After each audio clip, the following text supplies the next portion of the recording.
how do you define conscious cinema? Great question. I think it boils down to things where, movies and stories where human life is not gratuitous and expendable, and that there's this elevation of the energy of what it means to be human. And also there's sort of a courage to it. What we don't like is, harps and swans is what we said. In fact, I think we said that to SRF when we were first like auditioning to make that film, is like, if you want harps and swans, it's not for us, because there's this temptation to make, conscious cinema be soft and, and melodic and stuff like that. But Okay. what we like is to show the true intrepid courage that it takes to go on a spiritual journey.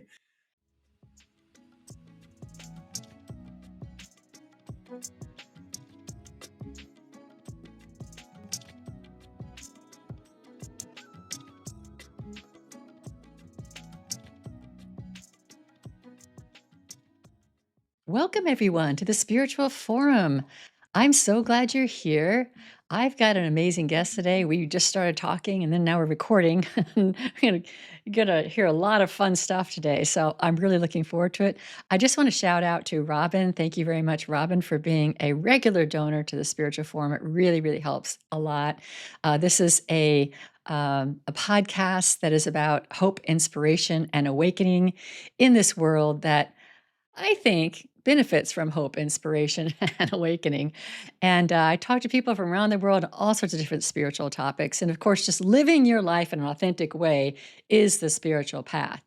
So just want to remind you also briefly that you can still sign up for my retreat at thespiritualforum.org/retreat. It is a whole planet spirituality retreat, and the theme is Homo Ahimsa, rising, and it is recognizing that a new spirit of human is rising within us, one that cares about the whole planet and all the animals and plants and everything. So if you're interested in that, go to thespiritualforum.org/retreat. Now, let me introduce you to my guest. His name is Peter Rader, and he's a producer, screenwriter, and published author who's worked as a film and television writer for 20 years. His first script, Waterworld, a futuristic epic starring Kevin Costner, was produced by Universal in 1995. Peters has worked as a cinematographer, editor, and producer on a number of award-winning documentary projects, including Awake, the Life of Yogananda. He recently produced the docudrama My Father, the Healer, which unveils the secret life of Master Li, a gifted Qigong Master whose childhood unfolded under the harsh restrictions of the Chinese Cultural Revolution. And for anybody who's listening to the podcast for a long time, I interviewed Master Li 3 years ago, and I'll have a link to that interview in the show notes. So Peter's also taught classes and workshops in writing and filmmaking at Harvard, Los Angeles Film School, and Cal State Fullerton. Today we're going to be talking about conscious cinema as well as the latest film, My Father, the Healer. So welcome, Peter. Thank you so much for having me. It's really fun and an honor to be here. Yeah, I'm really, really excited to talk to you. I'm really interested in conscious cinema. And of course, I love the podcast I did with Master Li and his wife and his son. I found his book and his story so inspirational. And I did watch the film, which I loved. And I'm really excited to get into that. But first, I just have a few rapid fire questions for you so that we can just kind of get to know you briefly. And then we'll get into your story. So can you tell me, or just name one influential person in your life? Paramahansa Yogananda. That's a good one. Yes, that amazing being changed the course of our life, Uh, and what happened afterwards. Yeah, that's a big one. Okay, great. All right, we'll hear about that soon. Do you have any kind of mantra or phrase or a set of words that either inspires or guides your life or your work? Well, our mission statement for our company, which was founded by my brilliant wife, Paola di Florio, is experiences that awaken the human spirit. And we're kind of like all in that conscious media space right now. Ever since making that film about Yogananda, we we need to uplift, we need to do our part, or what Source is asking us to do in the direction of how can we elevate everyone. Yes, I'm so with you. That's what I'm trying to do too. So in a different medium. Yeah. Yeah, that's awesome. Last question is, can you, is there a favorite project that you worked on that you might want to share? It sounds you've had such an interesting life. You've written books. You've been involved in all these films. So, what's a favorite for you? Well, it's interesting. The current project is always the favorite project because that's the way I kind of need to show up to do my job. I have to completely fall in love with what it is that I'm doing right now. And we're going to get to it, but we're actually sort of rebooting Waterworld right now. But before that, of course, Awake, the movie about Yogananda, was huge. And My Father the Healer. We're so proud of this movie that's now winning festival awards and really touching people's lives. So all the above. I love it. I love the idea of your current project being your favorite. I have the same sense myself. Whenever I'm working on something, I have to fall in love with it. Mhm, And there's this thing that happens where, at least for me, it probably different for you, but for me, it's kind of begrudging for a while. It's like, this is hard, this is hard. And then there's this moment where it turns. And then suddenly it's like, I love this. mhm. So that's when And your everything goes into it. yeah, that's when your ego has stepped aside and now flow. It's just flow, and you're in that flow state, and that's when we all fall in love with what that's our true essence. Like it's not even us at that point. So that's creation in its purest form. Yeah. Yeah, and I can't wait to hear more about rebooting Waterworld. That sounds real fun. Okay, so let's get into your story. You started telling me before I hit the record button, and I'm like, let's stop and do this when we're recording because it's so fascinating. I'm really interested in how you started as a young writer, and now here you are immersed in conscious cinema.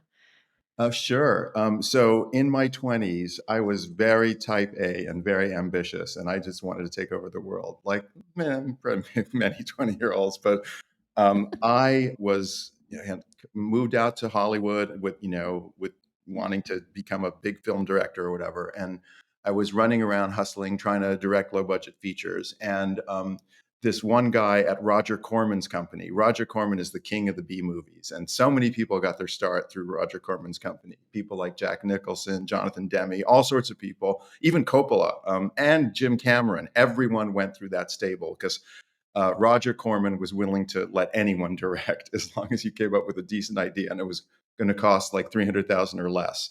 So I knew someone at Roger Corman's company, and I had a meeting with them. And the guy said, his name was Brad Cravoy. He said, "Peter, I've got some South African money. If you come up with a Mad Max ripoff, I'll let you direct it. If you write me a Mad Max ripoff, I'll let you direct it."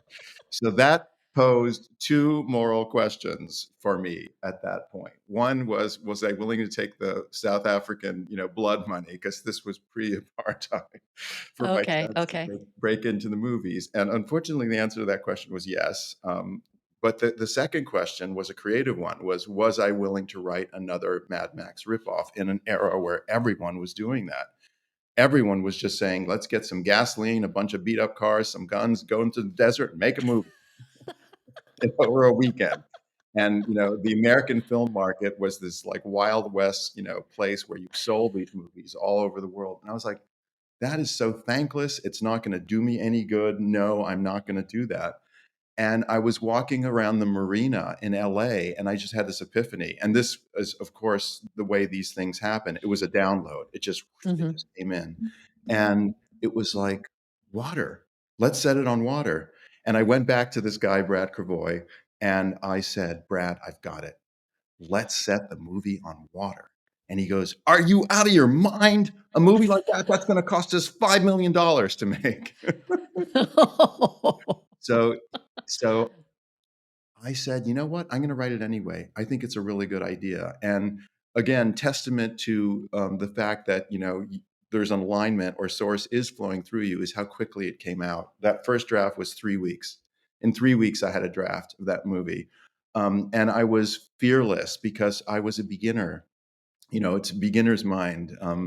that great book by, I forgot the author, but in beginner's mind there are many possibilities. In the expert's mind there are few, because you knew all these rules. You know what you're not supposed to do. I didn't know what not to do, so I wrote this gigantic movie that briefly became the most expensive movie ever. Um, and it was my baptism into Hollywood development hell. There's a term that they call, it's called development hell, and Hollywood is this kind of shark pit of competing egos and interests and all sorts of craziness. And I was so naive. I was just like this young kid, and here I was. I did 6 or 7 drafts of the script, and they kept saying, make it darker, make it grittier, make it rustier, make it more cyberpunk. And there was a sort of a whimsical, even mystical quality to my first draft that completely was eliminated. Mhm. And then I was replaced, and Kevin Costner came on, and a whole bunch of other writers. And a few years later, they made the movie. And I had a mixture of emotions. I was thrilled. It was my first script, and it was this huge, Hollywood blockbuster. On the other hand, its essence had been Yeah. just, it was not the movie that I had conceived, in terms of tone. The story was exactly the same story. And even though I was not spiritual in my 20s, I was very much in an ego kind of place. Uh, Still, there were spiritual themes in the movie. There's like, first of all, there's the Great Flood. That is an ancient story that's baked into our DNA. And then there was this whole myth about this girl who was found as an orphan in a boat, which is the Moses myth, and she has this map on her back which takes us home. It takes us home, and it actually still moves me, that scene at the end of the movie when she goes back to that island, and she sees, essentially her parents, and she sees that little music box, and she says, I'm home. That, of course, on a spiritual Mhm. level, is the journey that we're all on. And so, despite myself, it was a spiritual movie. Um, and it was released in 1995, 30 years ago. And that's when my story takes an interesting turn. That's the same year I met my wife, who thankfully saved me from Hollywood. And there's a little bit of a turn there. Well, okay. So this is so interesting. I'm fascinated by the Hollywood development hell. I mean, that's a fascinating way to describe it, and it's always kind of what I thought it was. So it's interesting to hear that. I think it's fascinating that in your 20s, it is kind of hard to be on the spiritual path. It's like the the time when ego is the biggest, and you're on the squirrel wheel, and you're trying to achieve something, and be you're in very immersed in the material world. It's interesting though that the script that you wrote was a spiritual script, like the Odyssey, like the finding, the coming home. It Mhm. is the story that we tell over and over again. And it's our story. Everyone has that story. Okay, so when you met your wife, then what happened then? Because you were pulled then into more of the spiritual dimension. Is that how you? Not quite, not quite yet. Okay. I Okay. was still fully immersed in the Hollywood world. And, the thing about it is that I think most decisions in Hollywood are fear-based decisions, because most people, I would say, the vast majority, 95% of people in Hollywood actually don't know the source of ideas. They're actually intimidated by the idea that it has nothing to do with humans. It's sacred, and inspiration flows through us if we are blessed and open, and we allow the channel. Then suddenly inspiration comes through. And my wife and I facilitate a creativity workshop. We're actually leading one at Esalen at the end of August, called From Source to Screen. And we like to quote the Carl Jung, who says, people don't have ideas, ideas have people. Yes. Yes, they look for Yes. channels, and if you are receptive and open and the time is right, suddenly this idea comes through you, and to express into this dimension, this time-restricted dimension. The realm of ideas is circular and amorphous and outside of time and space, and we're all connected in it, and we're all one in that world, and it's the world of dreams and possibilities and infinite potential. And yet we're in this realm where we need to share these stories to kind of try to make sense of this human condition, this very confusing human condition that we're in. Like, is my story like your story? Oh my God, yes, it is. And therefore, I don't feel alone, you know? And in Hollywood, most people don't know anything about this. And so they kind of make decisions from these other chakras. You know, it's like, what's going to not lose me my job? What's the most sure, what's the playbook? What's last year's success? Can we just repeat that? Can we just do that one again? You We know? see that a lot. Yes. Yes. Yeah.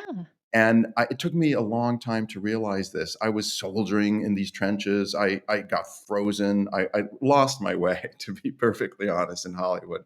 And my wife basically at one point said, let's do it differently. She was an independent filmmaker. She's a very, very talented storyteller. She's an Oscar and Emmy nominated, producer, writer, director. And she had movies at Sundance. And, we went to Sundance together. And I'm like, yeah, this is more my speed. These are heartfelt stories. These are, where, you're not completely removed from the filmmaking process, where there's an army, in Hollywood, 200, 400 people that are making films. It's like independent films, you're wearing all the hats. It's actually fun. You get to edit them and shoot them. And in fact, my wife and I collaborated on her first film, independent film, which ended up being nominated for an Academy Award. I was the cinematographer of it. It was called Speaking in Strings. And her films at first were social activism. They were, personal stories about finding of redemption and finding your voice and, political struggles. And then we were invited to make a movie about Yogananda. And that really changed things. Um, Self-Realization Fellowship, his organization, had a donor who was willing to fund a film and had one condition, which is let's find outsiders. There are plenty of very talented filmmakers who are members of SRF, and but this guy said, nope, let's get an outside perspective so we can broaden the audience. And it was really a brilliant idea. So we were on a short list and we were invited to meet, and suddenly it was like, wow, we're going to India. we're we're going to be exposed to these incredible teachings. And both Pal and I were asana yogis. We did yoga, one aspect of yoga, of course, which is the physical practice. And we were meditators more in a Buddhist tradition, in a mindful tradition. And suddenly we were invited into this world of bhakti, which was so different. It was wild, so eye-opening. Well, tell me more about that. Okay. I don't want to hog the conversation That's here, all right. but We'll get to your film, but I mean, what happened there okay. for you? So, um, what Paola loved about Yogananda's stories is that it had so many points of entry. First of all, he was the Hindu mystic who brought yoga and meditation to the West in the 1920s, kind of the first. Vivekananda had come in the 1890s, but he didn't stay. Yogananda was the first to come to America and stay for 35 years.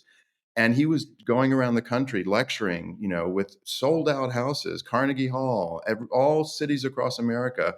It was interesting and exciting to hear like this turban yogi, talk to you about these practices, like this idea that God is in your spine. Like he was saying that to this Christian nation, back in the 1920s. It was radical and intriguing, very intriguing. And he also kept insisting that yoga is a science. It doesn't require any act of faith. It's try these practices, see what happens. You're the scientist, your body is the lab, you know. So he welcomed atheists to his lecture. No problem. You're an atheist? Yep. Just come and try. Do you want to try Kriya Yoga? Let's see what happens. How do you feel? So Paula was like, wow, this is such a powerful story that she just jumped in. And so here we were making this film. We had two kids, they were 7 and 9, and we took them to India for 6 weeks and we went on the spiritual pilgrimage. And, from Calcutta, which is where Yogananda was born, all the way to the high Himalayas, and where he was yearning to go to sort of commune with yogis and mystics. And that film just took us on a journey. When we finished it in 2014, um, we were looking for distributors, and no one quite knew what to make of that film because it was kind of ahead of its time. Now there's a lot of people making spiritual films, but back then they were like, I don't know, is there an audience for this? And we're like, are you out of your mind? There is such a huge audience for this. The estimate of the number of people who have read Yogananda's book, Autobiography of a Yogi? 30 million. You know, there's a huge audience for this movie. So we ended up self-distributing it, and that pivoted our whole company. The company that Paola founded, Counterpoint Films, was an independent sort of boutique production company, and then we just rebranded it, and it became Experiences That Awaken the Human Spirit. That is our mission. And we now consult, distribute, mentor all sorts of conscious filmmakers. And Paola is on the board of the Illuminate Film Festival, which is one of the premier conscious film festivals. In fact, that's where Awake premiered in 2014, and we won the Audience Award. And we've been friends with that festival ever since. And uh, one final aspect of that is that we started a conscious creativity lab at Illuminate called Source to Screen, which we offer Love at that. Esalen and other places. In fact, last week in August this year, we're offering Source to Screen at Esalen, and there's a few spots left for your audience if they want to sign up. But that is for conscious creators, people who want to align their spirituality and their creativity so that they're one and connected. Oh, this is so interesting. Going back a little ways in your story, this truth, I was gonna say idea, but no, it is a truth that ideas are coming from outside of us. We we think that we're thinking them, and maybe we do, but when we're doing this conscious thinking, it's harder. There's something about it that's a little arduous, but when we're able to open ourselves up, then this creative thing enters us. It could enter you or me or the guy down the street, and it's like whoever opens themselves up to it is going to receive the idea. I Mhm. don't think God, source, cares who it is. you know, it's not like I've picked you to do this. I just want this to be put out there, and who's who's open enough to receive this idea. I love the idea that this is where conscious cinema or the writing actually comes from. It's not from Peter or Carol. It's really from the divine. Yeah, absolutely. But I would argue that there is some specificity in terms of Okay. the vehicle that Source chooses. It the idea is here, and it's covering around, yes, maybe a bunch of individuals, but there's it's reading the nervous system of this. Like here's Peter, and wow, he's got this life experience, and he's got this particular sensitivity. Yep, he has some. There's a connection between this idea and Peter's nervous system, and if he accepts the call, the call to adventure, which is, in the hero's journey, of course, Yeah, yeah. to accept this idea, then we can make magic together. It's Ye co-creation with Source. yes. I get So that, yeah. there is channeling for sure, and sometimes ideas come through as a complete download, but often there's a personalization of it. And in the specific, it suddenly becomes universal. So it does need to align with my nervous system and my life story. I And get that, and yeah. then there's a sort of a co-creative aspect to it. Yeah. I get that. So, but if Peter is shut off, it's probably not gonna hover around you for the rest of your life. It's gonna go find somebody else who is aligned. Yes. Yeah. Yeah, yeah. If It's you refuse interesting. the call, it goes find the Yeah, next guy. yeah. You're not on the hero's journey then. So, okay, so then how do you define conscious cinema? Great question. It's Paola is on the board of Illuminate, as I said, and they constantly talk about that idea. What exactly constitutes conscious cinema? And I think it boils down to um, things where movies and stories where human life is not gratuitous and expendable, and and that there's this elevation of the energy of what it means to be human. And also there's sort of a courage to it. What we don't like is, harps and swans is what we said. In fact, I think we said that to SRF when we were first like auditioning to make that film, is like, if you want harps and swans, it's not for us, because there's this temptation to make, conscious cinema be soft and, and melodic and stuff like that. But Okay. what we like is to show the true intrepid courage that it takes to go on a spiritual journey. So Paola had 2 movies at Sundance. She was an esteemed alumni of Sundance, and we started talking to, at that point, the lead programmer was John Cooper, and we had dinner with him when we were finishing Awake, and we started talking about it, and he goes, "Nah, I don't know. Spirituality is soft." Mm. Like, He doesn't know what it is. it's not soft, dude. No. That's You haven't been there.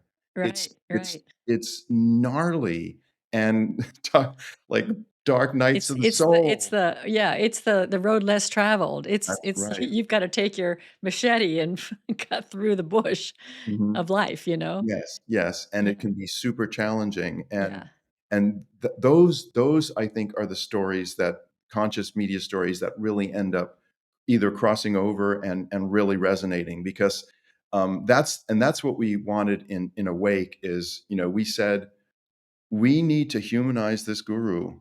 If you put him up on a pedestal, that's just not going to be interesting. You know, when did he suffer? When did he cry? Was he betrayed? We dug and dug into those archives until we found that second act where his best friend betrays him and he faces racism and bigotry and loss, and he wants to quit.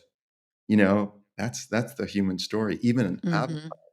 Jesus had these moments. Yeah, I was thinking the same thing. Jesus's last week or last few days was rough, you know? It's all of that stuff happened, and it's there to show us that it happens to us too, and what are we gonna do with it? You know, are we gonna march forward and become our most authentic, heroic in the hero's journey sense self, or are we gonna give up and be upset about things? And those people like Yogananda and Jesus, they showed us how to walk through it.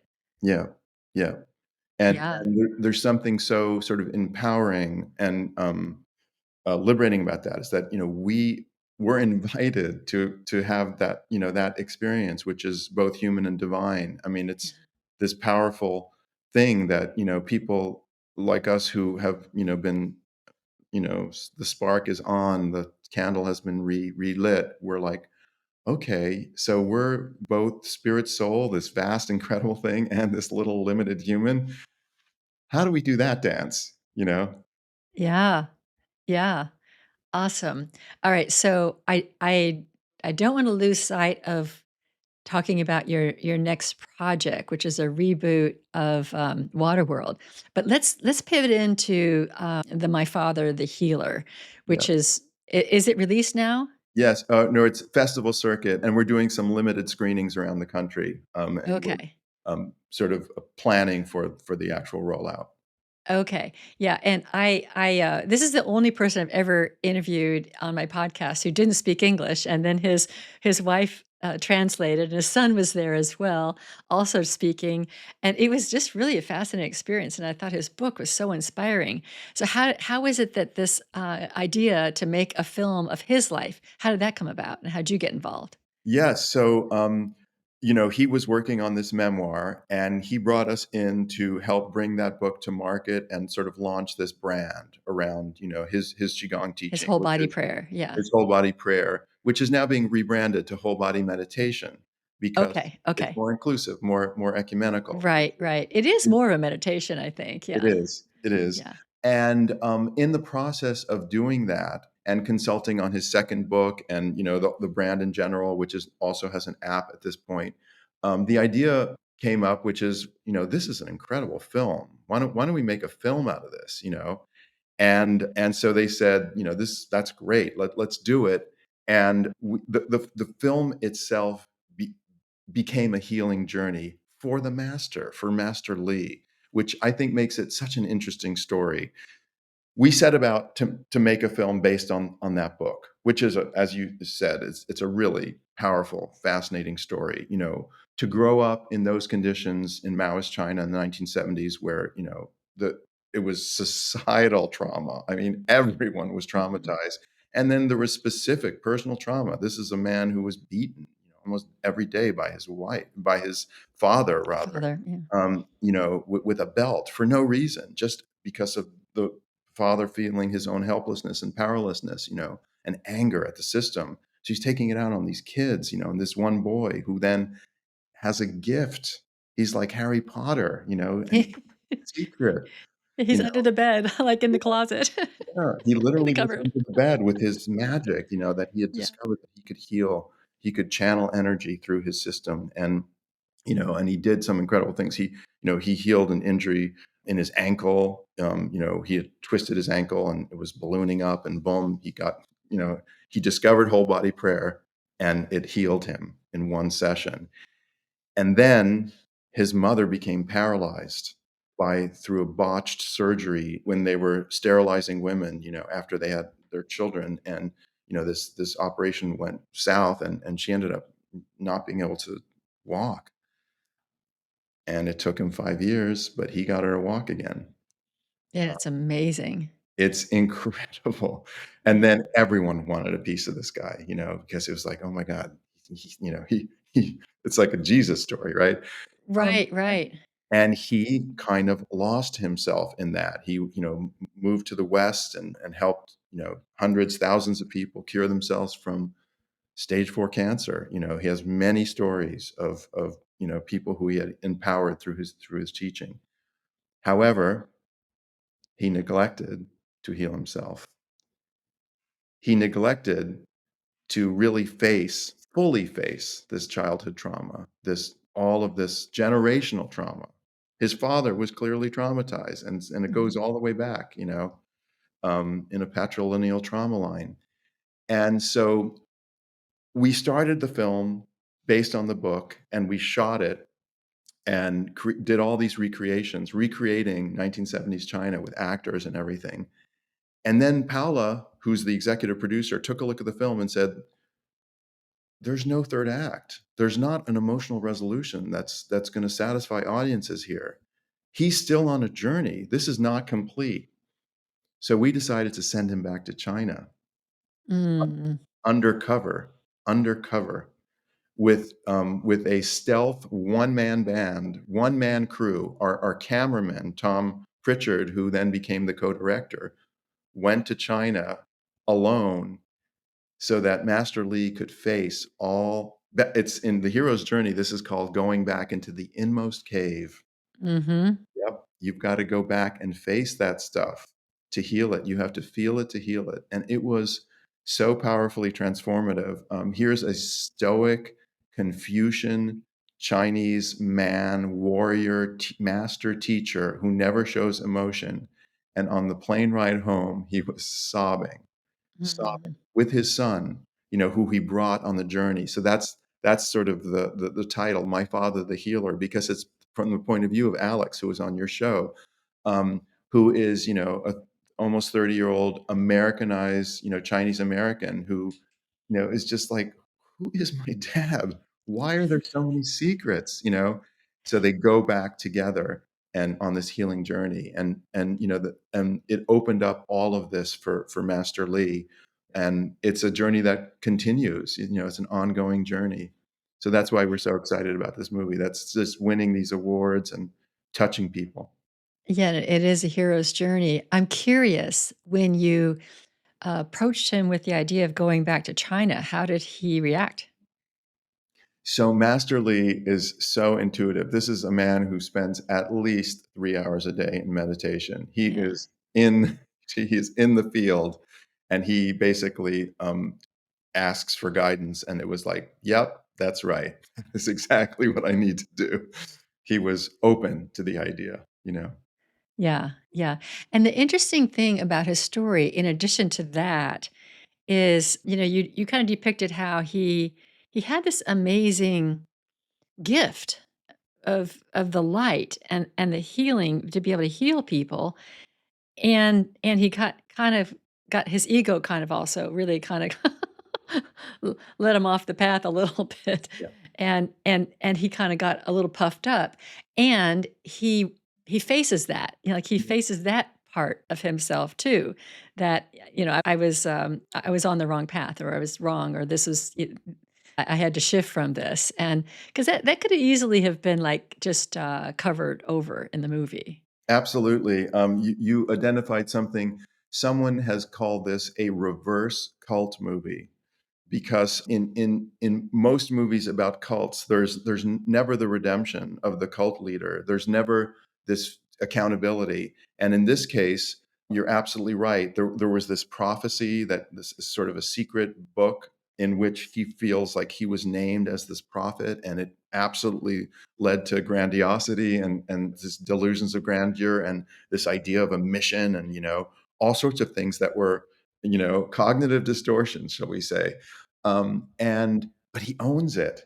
He says, "I went crazy. I went crazy." So you don't normally see that. No, you There's don't. so much heroism. I have so much admiration Yeah, for Master Lee and his yeah, family for just fully leaning into something that was completely unexpected. He didn't really know what was going to happen, but he was willing to go back to China and face it. yeah, it's so interesting because there are a lot of spiritual leaders, esteemed spiritual leaders, who haven't done the work, and it doesn't seem like that until they get involved in some sexual impropriety or some sort of a financial problem. Something happens. I'm not saying it happens to all of them. I'm just saying that's if they haven't done the work, because it's pretty easy to follow somebody who has this amazing gifts or skills or talents, and they have a wonderful energy, but even they may not have done the work that we all have to do, Mhm. and it's just wonderful that Master Lee was able to put his ego down enough to really acknowledge that whole chapter of his life. I thought it's pretty impressive. Yeah, yeah. Thank you for recognizing it. It's always dangerous in the West when we take these very esteemed, spiritual leaders from the East and they move here. Something happens that kind of, first of all, we have a tendency to put these people on pedestals, and Mhm. and that can feed, an ego distortion or whatever. In Mhm. the East, Mhm. there's a much more of a balance and a flow between guru and disciple, and it's not necessarily this power imbalance that we create and therefore maybe sometimes influences and distorts the leader's perception or the master's perception, particularly when they haven't fully done their own work. So yeah. Mhm. Yeah, yeah. So, what when you look at the film, how do you feel, and what were your own personal learnings? Well, I went on my own journey with this film because I think I lost my way also. Okay. I was the producer of the film and ended up being the final editor of the film, though I'm uncredited, uh, because we the film wasn't there, and it took Paola sort of coming in and saying, "You know what? We're off the mark here." I had my own sort of humbling experience, which is I had kind of misled or kind of not quite steered the ship in the direction that it needed to go, and it took this extra effort, which is not uncommon for films like this is the nature of these films. It took us quite a long time to edit the Yogananda movie also, and many of the movies that we've consulted on have needed re-edits and outside set of eyes because these stories are nuanced and they're tricky. There's sort of a balancing act between, the teaching and the human story and the, complications. So, at this point, I feel very proud of the film that we ultimately made, and it was completely a team effort, led by Paola. But everyone had to sort of roll up their sleeves and go deeper. We always say that's the mantra of conscious cinema: go deeper. Yeah, I like that. What do you think the future of conscious cinema is? You think so? Let me just back up a minute. Like my husband and I went to we went to the movies um, on Tuesday, a couple days ago.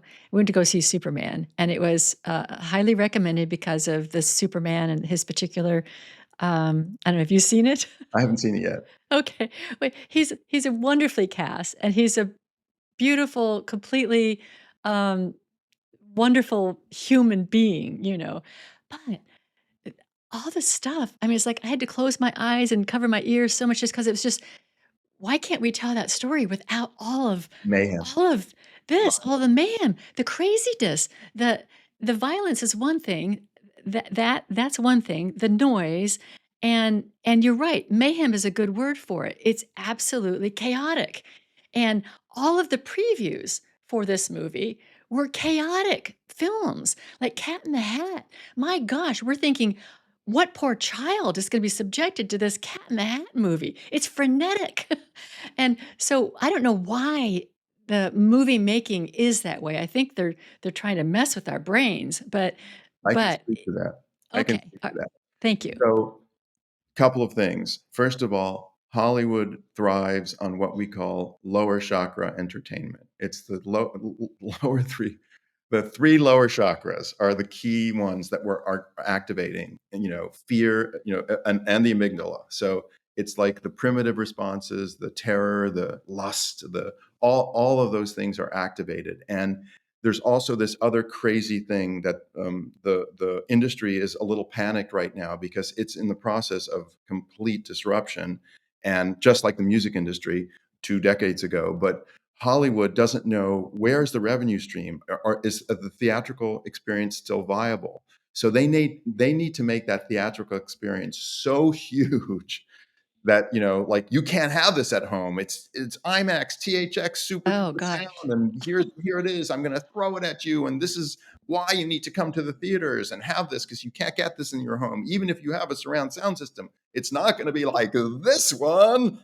Yeah, yeah, And all of that. So there's this craziness, and I agree that it's so harmful and so violent. And so there is another way, and the needle is just starting to move because they're starting to see that there's actual viability to other stories. Like, we had um, an audience with Sri Sri Ravi Shankar of The Art of Living, where we were talking about conscious media. We were part of a small group. We were talking about this, and he cited that there are some movies in Hollywood that are conscious films, and he talked about The Matrix and Star Wars. However, however, yes, you're already. The Matrix is one of the most violent so movies violent. ever. I love it, and it's so violent. Yeah, Yeah, uh, with the trench coats and the yeah, shotguns, it's actually yeah, inspired school shootings. Like, yeah, yeah. Right, right. you I can see can't have that. it both ways. You can't have it Yeah, both ways. I think it's a brilliant movie, and it's yeah, the metaphor, and yet, did we need all those bullets and all those explosions? yeah, All, yeah, so we are hoping, fingers crossed, that there is a way to thread this needle to create courageous, intrepid, exciting movies that are conscious. There can be some violence, of course. Violence is baked into the human condition, but does it have to dominate? Does it have to be yeah. the entire Gratuitous. thing?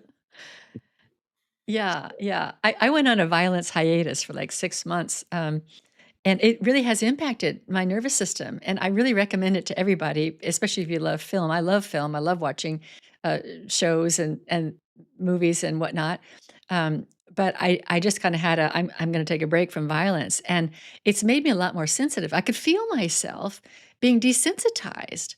I Mhm. could feel it. I didn't like that, It wasn't like I was a horribly insensitive person and started torturing things. It wasn't like that. I could just feel it in my body that I was losing some sensitivity, and I didn't like it. Mhm. So I just cut it all out, and then I went to go see Superman. And just so over the top. So And I'm really, really into this conscious yeah. media thing that You you're mentioned doing. children, like, "Oh my god, we're subjecting children to this, and I'm letting them know that this is normal. This is not normal. This is like they're in a war zone." Yeah. Right. Yeah. It's trauma for them. I think it's trauma because to a child, they can't tell a real war zone from a film war zone. I mean, they're experiencing that. And then you're saying, "Oh, that's okay, honey, it's pretend." It's like, why? Why are we pretending this? It just doesn't really make a lot of sense. And then, I don't know, like I said, the Cat in the Hat, Nickelodeon, it's just this, everything I every have time. a great story about my nephew, Alex, Paola's brother's kid. Okay. Years ago, we took him to one of the Spider-Man movies, and he was little. He was maybe 5 or 6 or whatever, and he really wanted to go to Spider-Man, and all his cousins were older, and they were all into it with the popcorn and everything, and he was this little kid. He was sitting on his father's lap, and all this stuff started coming at him, and he got so overwhelmed that he literally shut down. He just conked out. He went asleep for the entire movie, and then he woke up, and he asked his dad, did Spider-Man save the world? Yes or no?" That was the question. But See, that's hilarious all one. that's all he wants to see, that's All at all he once. wants to see.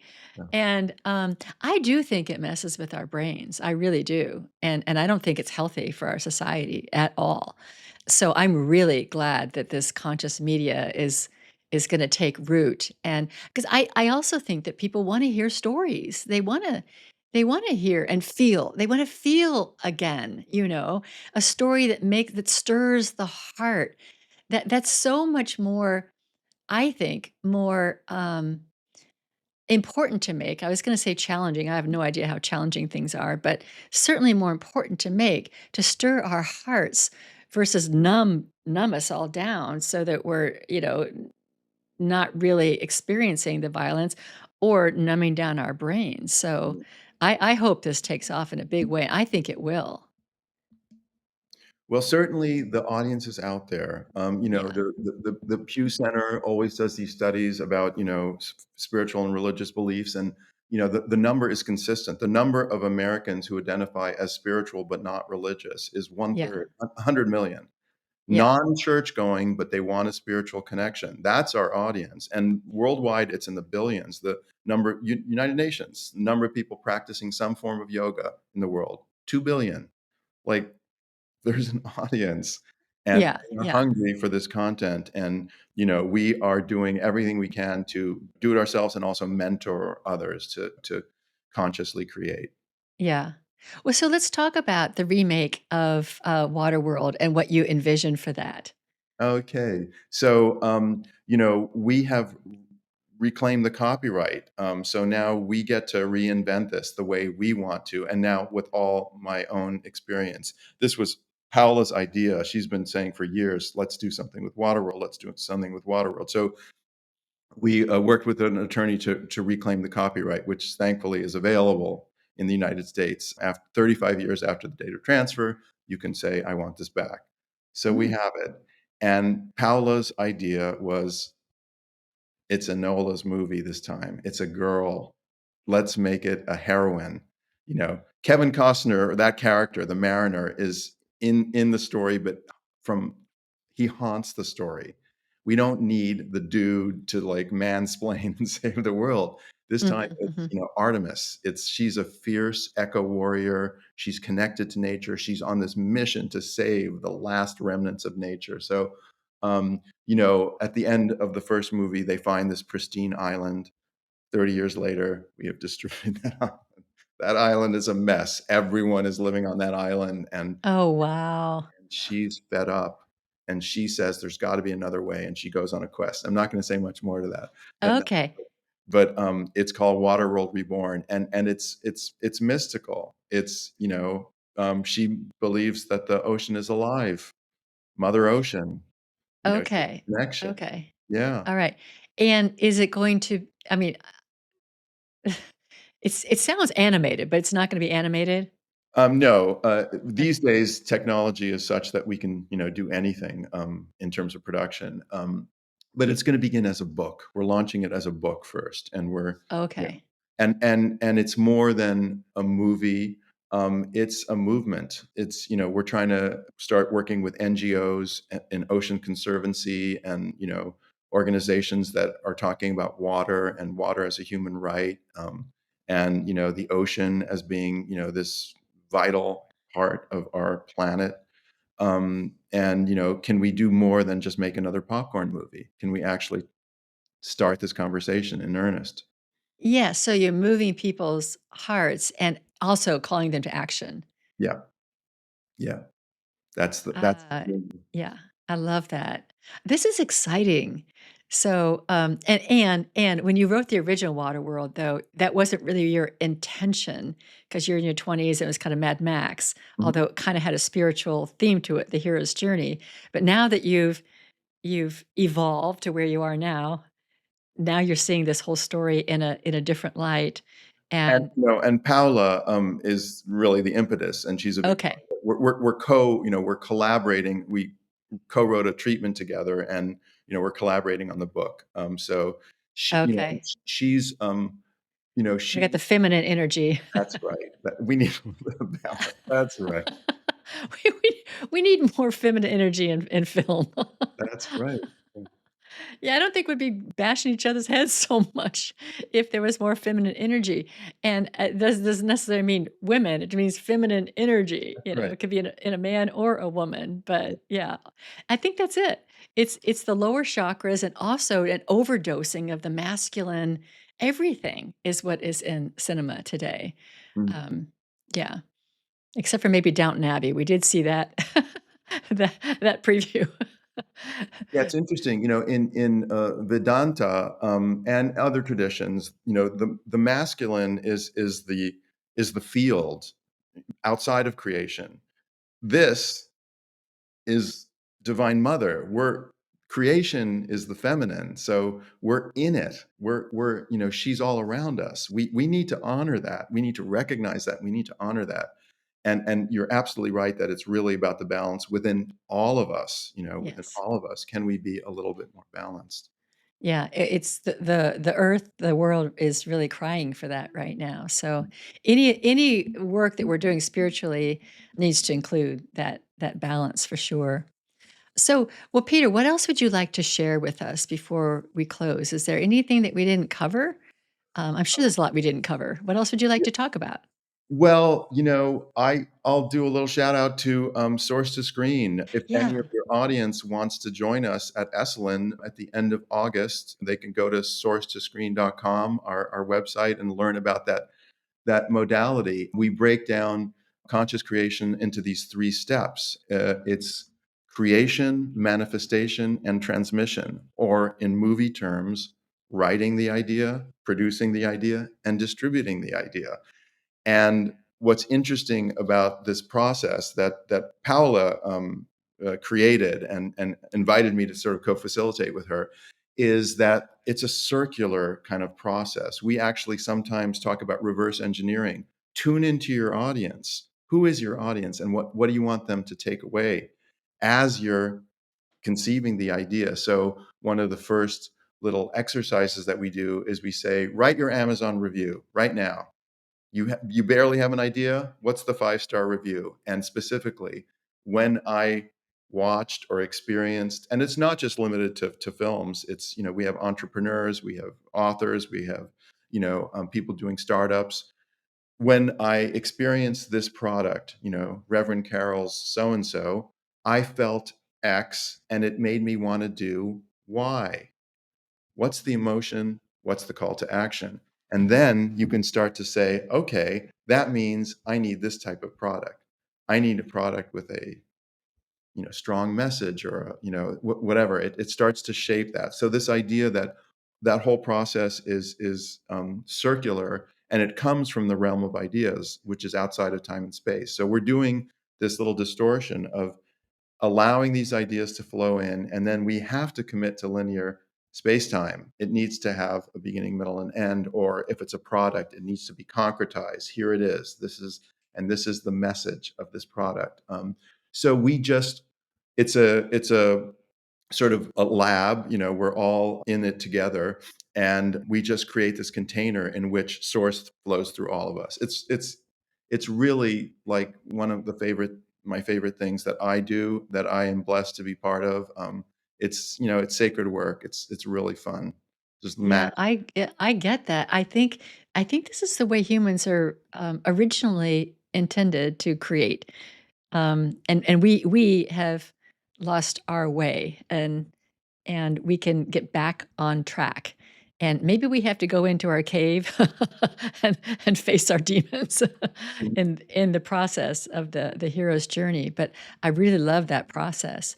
Well, Absolutely right that this was natural. When we were in tribal, when we were indigenous, yeah, we were connected to the land, this happened every night around the right, campfire.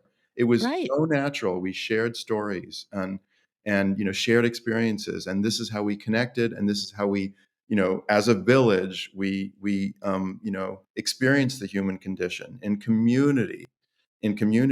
Now, in these crazy modern cities of 20 million and so much traffic and craziness, where's the playbook on being human? You know, Yeah, what do I do with this vehicle? You know, yeah, so there's an urgency for us to, you know, people who are on this path and, you know, want to contribute to this, you know, potential elevation and uniting of the human experience and the human consciousness, to really do their part to usher in this new era. So that's the invitation, you know, however it speaks to you. If you're hearing this and, you know, you want to make that change, then just slow down, drop in, listen, listen. It's all about deep listening. What is source asking you to do? What's your next right action? And go from there. that's huge. Can you say again those 3 steps? Creation, manifestation, and transmission. Yeah. And transmission. Okay, alright. So in movie terms, you know, writing the idea, producing the idea, and distributing the idea, Yeah. finding your It audience. it really is the creative process, we do it all the time, but we're not conscious of it, and then sometimes we're completely not thinking about the end game, like, who are we writing for and what's the purpose? Yeah. Alright, well, thank you so much, Peter. I'm looking at the time. I've got a couple minutes. I just wanna ask you really quickly about your books because I looked at your books. I know you wrote one on Mike Wallace, and the other one, I can't remember the name of it, but it sounds fascinating about those 2, Playing to the gods. Yeah. yes, those 2 actress early actresses, yeah. Yeah, yeah. Yeah, just very briefly, so there was a paradigm shift about 100 years ago in the world of theater, where acting went from being sort of an outside in, you know, acting by imitation. There was literally like a book of poses, that you would assume this pose, and that would create the emotion, and, you know, it would invoke catharsis. Like, it worked. It's not that it didn't move audiences, but it was this artifice, you know?